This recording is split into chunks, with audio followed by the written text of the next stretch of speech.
मनुष्य उलझन में रहता है, टेंशन में रहता है। हरि कौन है? हर घट में रमने वाला आत्मा ही हरि का रूप है।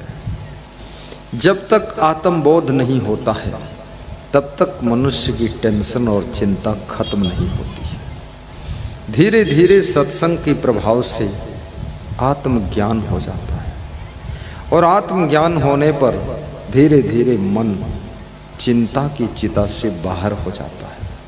क्योंकि संसार में उलझने बहुत है, नुकसान भी बहुत है, लोग परेशान भी बहुत है और धोखा भी बहुत है। और कितना ही सोच कर काम करो फिर भी कहीं न कहीं हानि हो जाती है। लोगों को कितना ही प्रेम दो फिर भी आपको ठग करके लोग चले जाते हैं। इस संसार को जगत गुरु शंकराचार्य ने कहा था, विचित्रो अयम संसारः, ये संसार बड़ा विचित्र है, इसको ठीक से कोई समझ नहीं पाया है। और समझते समझते जिंदगी गुजर गई है पर संसार समझ में आया नहीं है। क्योंकि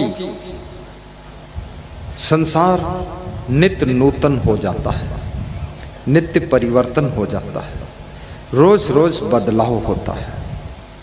लोग बदलते हैं, मन बदलता है, तन बदलता है, विचार बदलता है, स्वभाव बदलता है, लोगों की सोच बदलती है, विचार बदलते हैं, लोगों का खान पान बदलता है, लोगों का रहन सहन बदलता है। पूरी जिंदगी परिवर्तन की ओर जा रही है।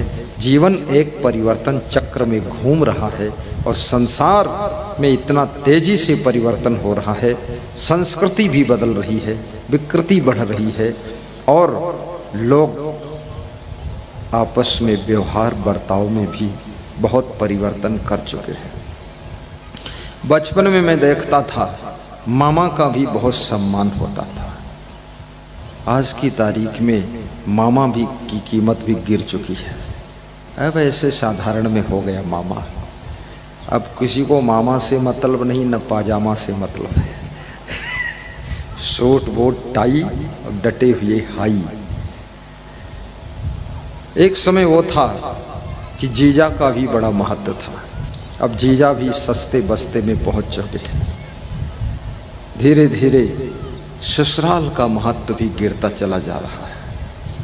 सब अपना अपना दांव पेच चला रहे हैं। सब बड़े बड़े खिलाड़ी लोग हैं।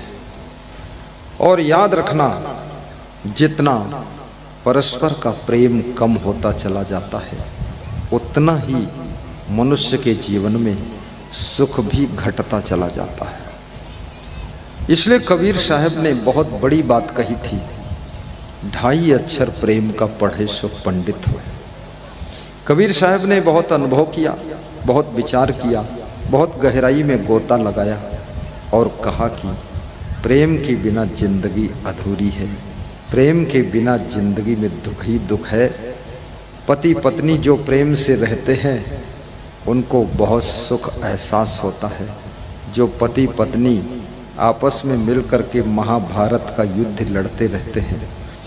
महाभारत युद्ध भी कुछ ही समय में समाप्त हो गया था, लेकिन जो घर घर में महाभारत चल रही है, कितने घरों में तो 90 साल से चल रही महाभारत, न पति जीत रहा न पत्नी हार रही है, न बेटा जीत रहा न बाप हार रहा है, न सासू जीत रही न बहू हार रही, युद्ध बराबर जारी है।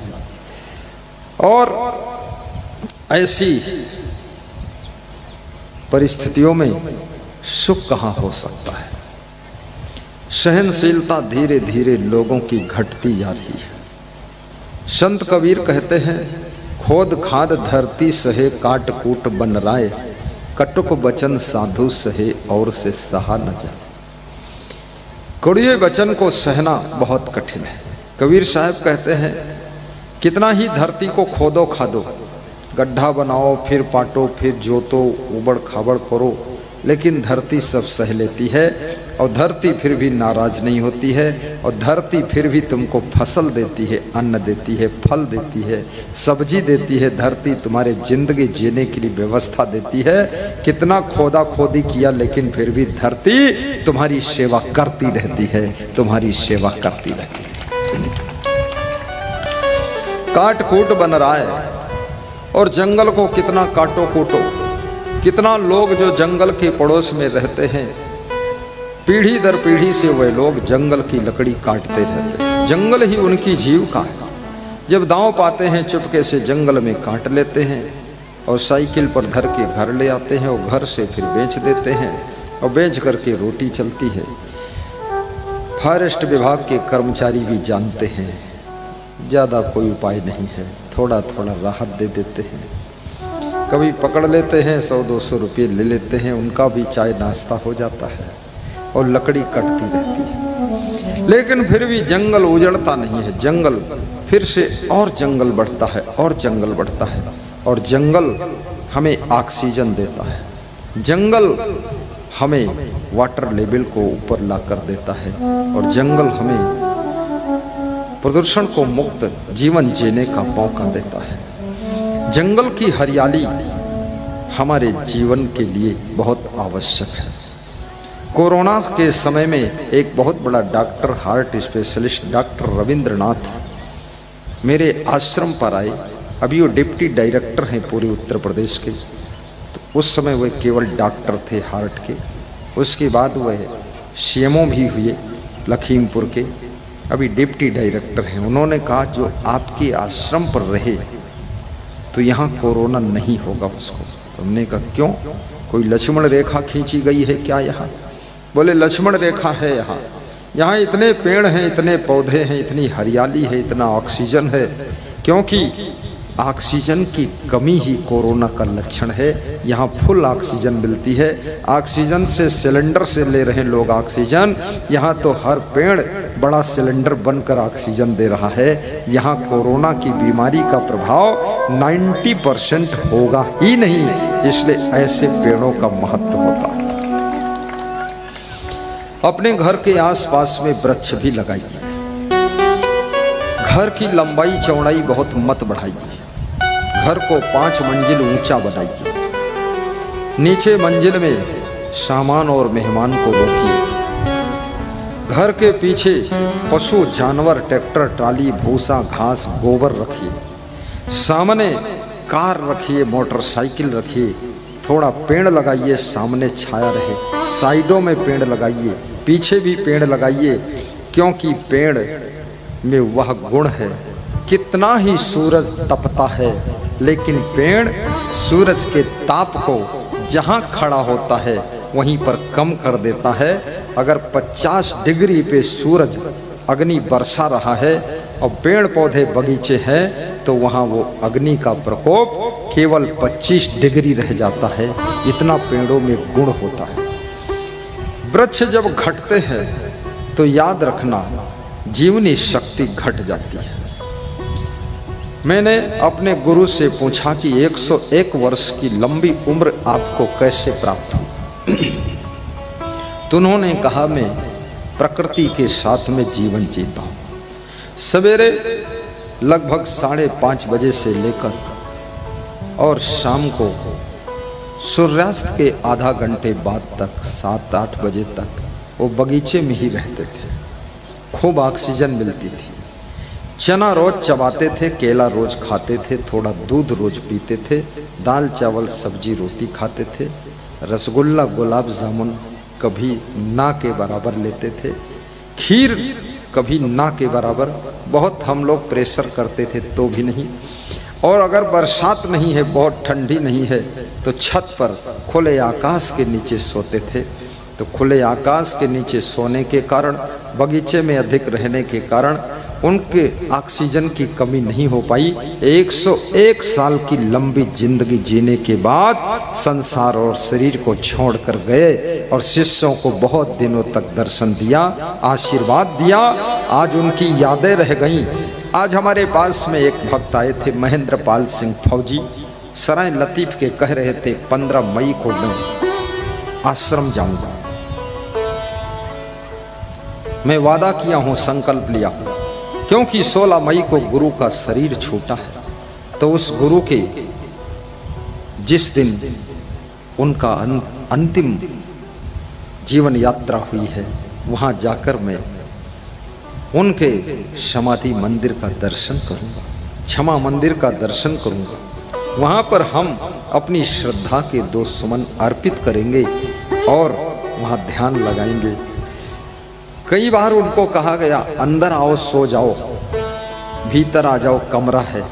बोले मैं तो गुरु के गेट पर ही सोता हूँ और मेरे आप गुरु है, वो सदगुरु है, मुझे तो यही सोने दो, जहाँ मेरा गुरु बैठता था वहीं मैं लेट जाऊंगा। हमें न बिस्तर चाहिए न व्यवस्था चाहिए, हमें तो गुरु के चरणों में आस्था चाहिए, आस्था चाहिए। ये महेंद्र बाल जी बहुत श्रद्धा रखते हैं, यहाँ पधारे हैं, भाव बहुत ज्यादा है। तो मन की निर्मलता बहुत बड़ी चीज है और मन की निर्मलता का लक्षण है आपका व्यवहार, आपका लेन देन, आपका खान पान, आपके कर्म भी पवित्र हो जाएंगे। तो समझ लो मन निर्मल है। और निर्मल मन हो तो याद रखना, घर ही में गंगा, घर ही में जमुना और घर ही में तीर्थ बनैबे, इधर उधर हम काहे को जइबे।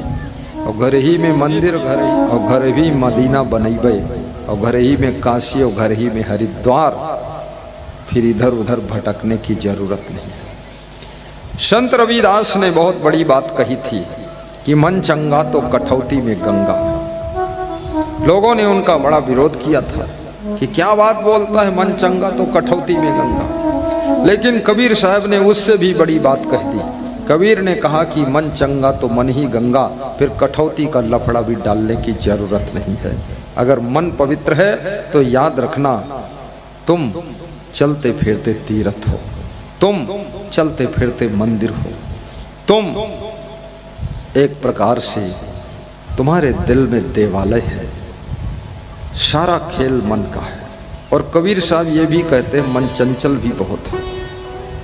इस मन ने कितना भटकाया है लोगों, विद्यार्थियों को भटका देता है, पढ़ने नहीं देता है, किसानों को भटका देता है, खेती बाड़ी करने नहीं देता, इधर उधर घूमते रहते हैं, जवानों को भटका देता है, विषय वासना की आंधी में उड़ जाते हैं, और पहलवानों को भटका देता है, वो भी कुछ और ही चीज़ों में लग जाते हैं। नेताओं को भटका देता है, घोटाले में गिरा देता है, जाकर नेता घोटाले में गिर जाता है। अफसरों को भटका देता है, वो रिश्वत में गिर जाता है जाकर के।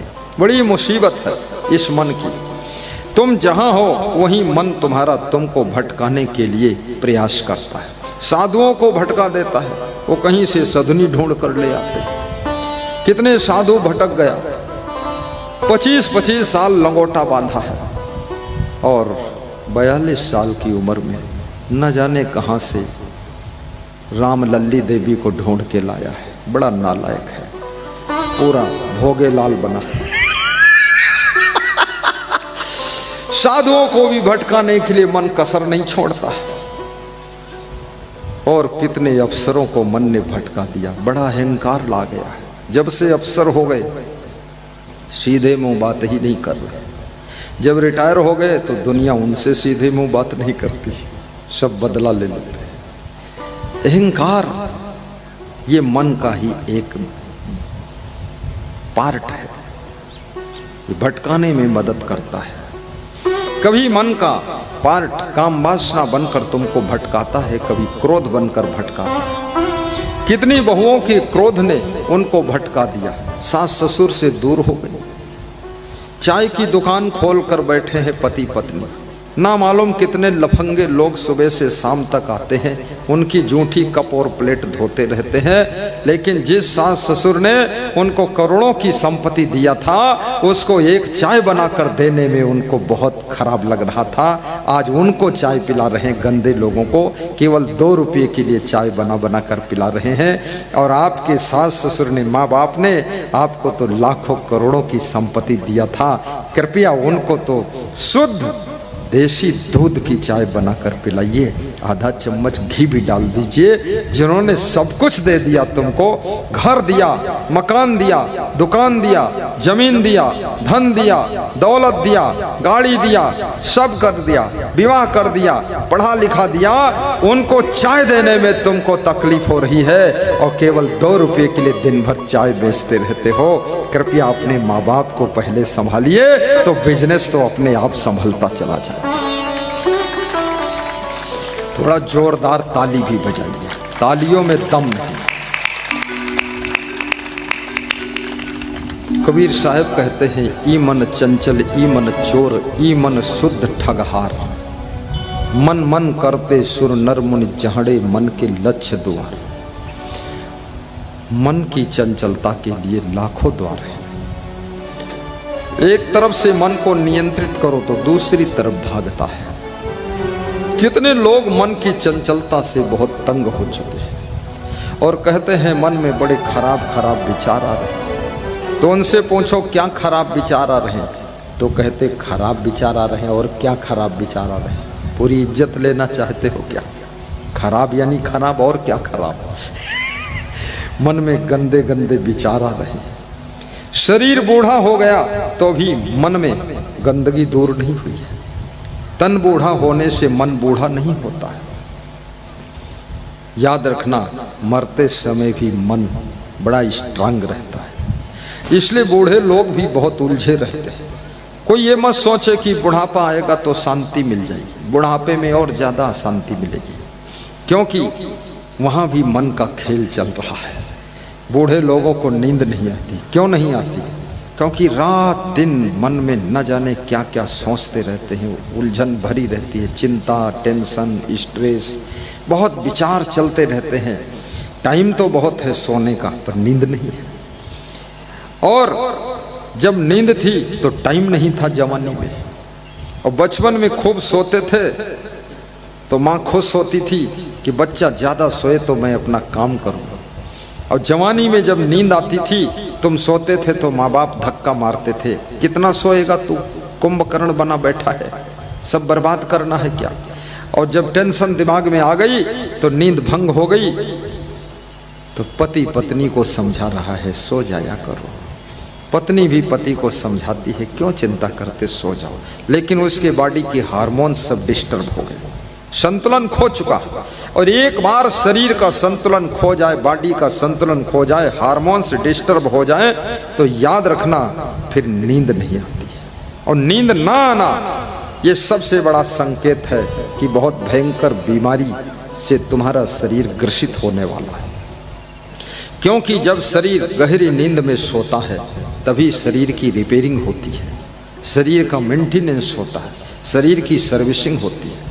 इसलिए स्वस्थ रहना चाहते हो तो गहरी नींद में सोने की कोशिश कीजिए। और याद रखना, नींद पैसे से मिलती नहीं है, लेकिन पैसे के कमाने के चक्कर में नींद उड़ जाती है। पैसे के कारण नींद तो उड़ जाती है और फिर कितना पैसा खर्च करो फिर भी नींद नहीं आती है।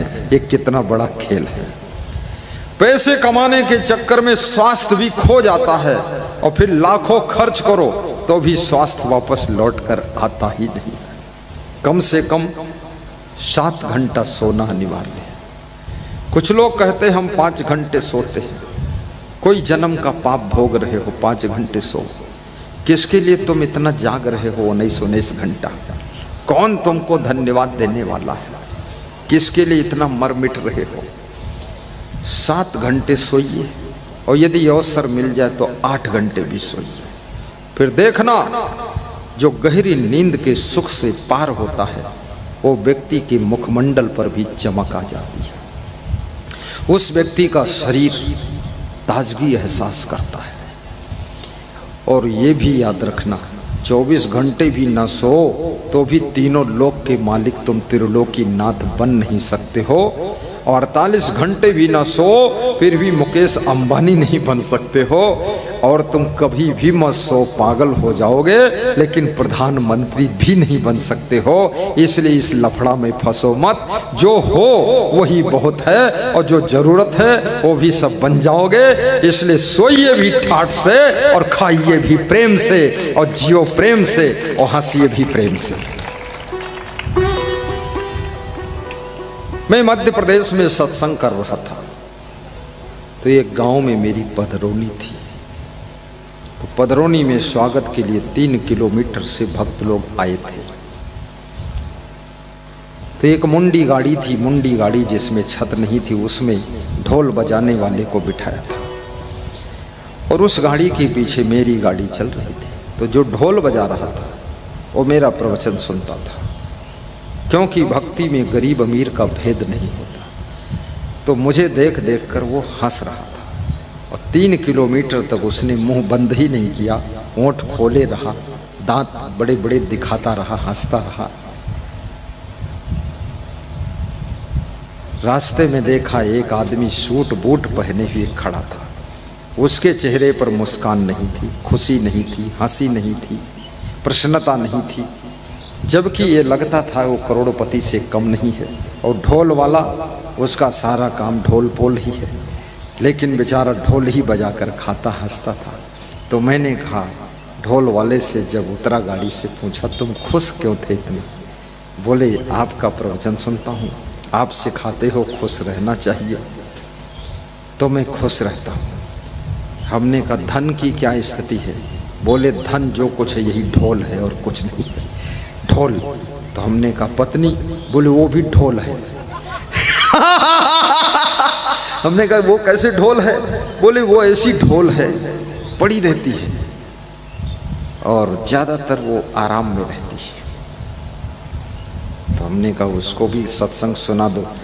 बोले उसको सुनाता हूँ तो सुनती है और कहती है तुम्हारे गुरु अच्छा सुनाते हैं, लेकिन तुम्हारे गुरु की बात मैं मानूंगी नहीं, मैं पड़ी रहूंगी ढोल जैसी। कितनी स्त्रियां घर में ढोल जैसे पड़ी रहती हैं, कहीं आंगन में पड़ी है, कहीं बरामदे में पड़ी है, कहीं छत पे पड़ी है। अब इस ढोल को कौन उठाए? और इस ढोल से कहो कि उठो तो ये ढोल ऐसा पूरे घर को बजा देगी। ये हर समय पड़े रहना, हर समय लुढ़कते रहना और हर समय लेटे रहना, इससे हड्डी का ढांचा कमजोर हो जाता है। इसलिए याद रखना,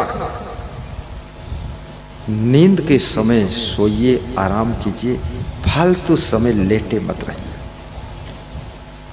ज्यादा लेटने से आपकी हड्डियां कमजोर हो जाती है। धूप न लगने से आपकी हड्डियां कमजोर हो जाती है। पैदल न चलने से पेट संबंधी रोग आ जाते हैं, डाइजेशन सिस्टम खराब होता है, गैस बनती है। पानी कम पीने से आपके पेट में कॉन्स्टिपेशन, कब्जियत की बीमारी हो जाती है।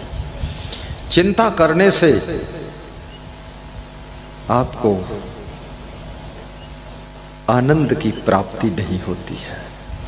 भगवान कृष्ण के सामने भी बहुत संकट थे, वो हंसते रहते थे। कृष्ण के सामने बहुत संकट थे, वो भी हंसते थे और राम भी मुस्कुराते रहते थे। कबीर के सामने भी संकट थे, क्योंकि कबीर सत्य बोलते थे और सत्य बोलने वाले हमेशा संकट में रहते। कबीर साहब को मुसलमान भी देखना नहीं चाहते थे, इसलिए एक भी मुसलमान कबीर का भक्त नहीं बना। हिंदू लोग ही कबीर के चरणों में जुड़े हैं, ना एक ईसाई है ना एक कसाई है। कबीर साहब के साथ में केवल भोला भाला हिंदू है। हिंदू तो इतना कोमल है, वो जहाँ देखता ठीक है वहाँ जुड़ जाता है। कबीर साहब की 52 कसनी हुई थी। कबीर साहब को बहुत कष्ट दिए गए। कबीर साहब को भी लोग मारने के लिए दौड़े। मारा कि नहीं मारा ये तो पता नहीं, पर कबीर साहब कहते हैं हमको मारने के लिए लोग दौड़े। और कबीर साहब ने स्वीकार किया है इस बात को कि साँच कहो तो मारन धावे, झूठे जगपतियाना, संतो देखत जग बौराना। हे संतो देखो संसार पूरा पागल है, बौरा गया है। साँच कह दो तो लोग मारने दौड़ते हैं और झूठ कहो तो लोग विश्वास कर लेते हैं। और मैं से तो किसी ने कहा कि सच कहो ही मत, तो कबीर ने कहा कहे बिना मोहि रहा न जाए, कहूंगा जरूर। तो फिर मार खाओ, बोले जो होगा देखा जाएगा। सांच कहो तो सब जग खींचे, झूठ कहा न जाए। कबीर कहते झूठ कह नहीं पाऊंगा, और सच कहता हूं तो सारा जगत क्रोधित होता है, गुस्सा हो जाता है, लोग नाराज हो जाते हैं। सांच कहो तो मारन धावे, सांच कहो तो सब जग खींचे, झूठ कहा न जाई। कहें कबीर तेई भो दुखिया, जे झूठी राह चलाई। वो लोग भी दुखी हुए जिन्होंने झूठा ज्ञान बांटा है, और संसार में ढोंगी, झूठे, पाखंडी गुरु बहुत से हैं। ऐसा ऐसा गुरु भरा हुआ है ढोंगी, ज्ञान ध्यान कुछ भी नहीं, आडंबर की बात बताता है। कबीर साहब कहते हैं आंख न मूंदो, कान न रूंधो, काया कष्ट न धारो, खुले नयन हंसी हंस पहचानो, सुंदर रूप निहारो, संतो सहज समाधि बनी। कबीर साहब ने हंसने के लिए छूट दिया है। अब कबीर पंथी हंसे न हंसे, लेकिन कबीर कहते हंसी हंस, हंसी हंस पहचानो, सुंदर रूप निहारो। जो सुंदर रूप कौन है? सत्यम शिवम सुंदरम, तुम्हारा स्वरूप तुम्हारी आत्मा है। इससे सुंदर और क्या है, इससे सत्य क्या है, और इससे ज्यादा शिव अविनाशी क्या है। शिवम माने होता अविनाशी है, वो शिवम है। सुंदर माने जिसमें कभी मैल व्याप्त नहीं होता है, मलिनता कलमस्ता आती नहीं है, वो सबसे सुंदर है। और जिसमें सत्य के अलावा झूठ प्रविष्ट नहीं होता है, वो सत्य स्वरूप आत्मा। याद रखना, ये आत्मा की ही लक्षण है। सत्यम भी है, शिवम भी है, सुंदर भी है। और जो सत्यम शिवम सुंदर है, उसको अगर समझ ना सके तो तुम्हारी जिंदगी कैसे सुंदर बनेगी और जिंदगी कैसे सुखद हो सकेगी। इसलिए सत्य स्वरूप आत्मा को पहचानिए। ये आत्मा अजर है, अमर है, अविनाशी है, अखंड है, निर्विकार है। और ये आत्मा कभी मरता नहीं है। शरीर मरता है, शरीर जन्मता है, शरीर बीमार होता है, शरीर स्वस्थ होता है। आत्मा को न बीमारी आती है, न आत्मा कभी मृत्यु को प्राप्त होता है। ऐसे परम पवित्र चैतन्य स्वरूप ज्ञान स्वरूप आत्मा को पहचानो। आत्म ज्ञान बिना नर भटके, कोई मथुरा कोई काशी। लोगों को ज्ञान नहीं है कि मैं कौन हूं। गुजराती भाषा में कहते हैं हूं कौन छू। जिसको तुम मैं कहते हो उसको गुजराती भाषा में हूं कहते हैं। हूं माने मैं। इंग्लिश में कहते हु एम आई, मैं कौन हूं। लोगों को ज्ञान नहीं कि मैं कौन हूं।